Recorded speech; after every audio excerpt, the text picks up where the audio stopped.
What's the meaning of buck?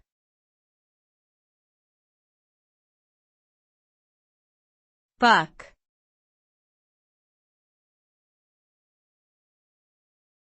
Buck.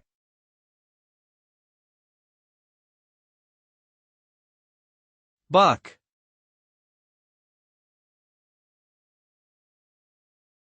Buck.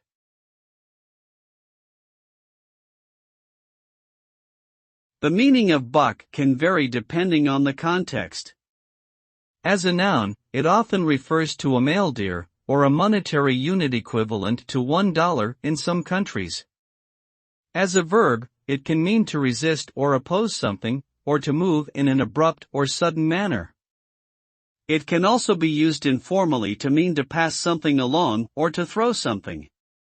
In summary, the meaning of buck is versatile and dependent on context, but generally refers to a male deer, a monetary unit, or actions such as resistance or sudden movement.